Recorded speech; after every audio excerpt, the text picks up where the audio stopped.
Hey there, welcome to The Explainer. Today we are going to dig into just one phrase from Rich Dad, Poor Dad, but it's a phrase that causes so much confusion. If you can really get this one single concept, I'm telling you, it could completely change how you see your money and your future. Mind your own business. Seriously, when you hear that, what's the first thing that pops into your head? For most people, it sounds a little rude, right? Like someone's telling you to back off. Or maybe it's advice to just quit your job and start something on your own. But what if that's not what it means at all? What if that misunderstanding is a trap that keeps millions of people, especially here in India, financially stuck? Well, today we are taking that trap apart, piece by piece. So, let's get into it. What was Rich Dad actually trying to say with this really provocative advice? You know, understanding what he truly meant is a total game changer, particularly if you're a salaried professional. Okay, here's the big idea, the huge mindset shift you need to make.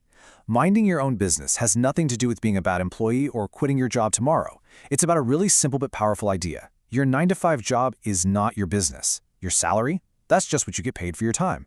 It's not the thing that's actually going to build your wealth. And this is a massive trap in our culture, isn't it?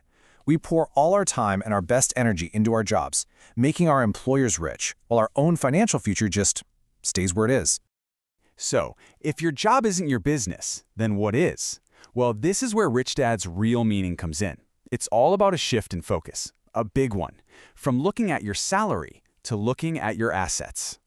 See, in Rich Dad's world, your business is just a collection of all the assets you build. It's everything you own that puts money into your pocket without you having to actively work for it. This isn't about becoming a full-time entrepreneur overnight.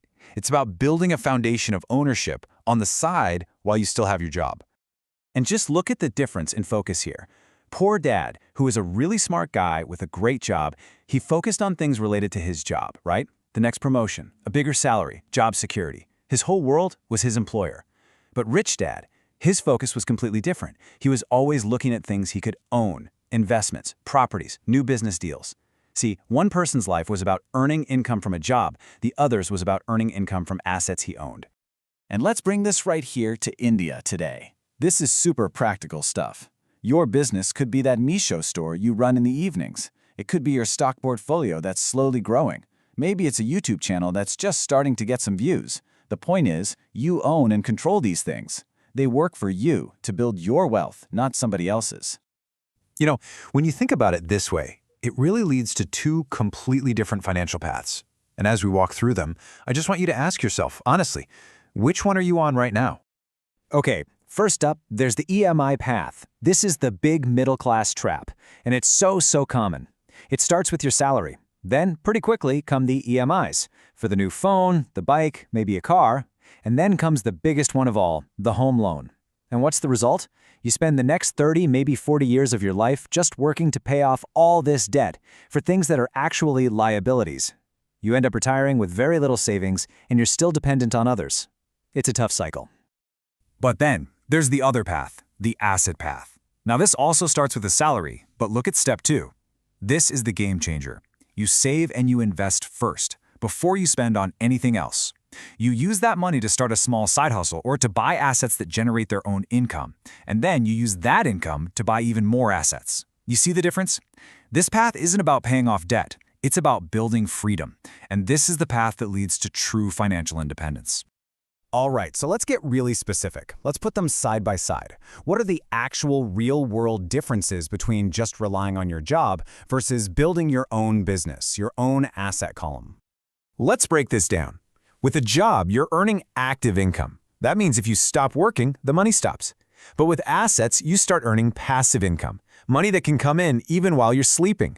But here's the real magic bullet, compounding. Your salary doesn't compound, it's linear. But your assets, they compound. They grow on top of themselves, creating wealth that can explode over time. And forget just the money for a second. You gain control, you gain freedom, and you can't put a price on that. Okay, this all sounds good, right? But the theory is the easy part. How do you actually put this into action right now, today? Let's break it down into a super simple 5-step plan that you can start immediately. Here it is, your blueprint. Step 1 is simple. Save 20 to 30% of every single paycheck, non-negotiable. Step 2, use that money to start something small on the side. Step 3, take the profit from that and buy your very first income-generating asset. Now, step 4 is where the magic really kicks in. You just repeat the cycle. You use the money your assets make to buy more assets. And the goal is simple, but it is so powerful. Keep doing this until the income from your assets is more than your salary. That is the moment your life changes. And please, don't think you need a ton of money to get started. You really don't. Your very first asset could be a simple 500 rupee SIP. It could be 5,000 rupees in a stock. Maybe later on it's something bigger like an e-rickshaw you rent out. The amount doesn't matter at first. What matters is that you start. You just have to take that first step, no matter how small it feels. So ultimately, this is the formula. This is the entire goal. When the income flowing from your asset column becomes greater than your monthly expenses, you've done it. You have achieved financial freedom. You no longer need a job to survive. You have successfully minded your own business. So I'll just leave you with this one question. It's not about if you should start building your asset column. The real question is, what are you going to start with? What is going to be your very first asset? Think about it. Thanks for watching.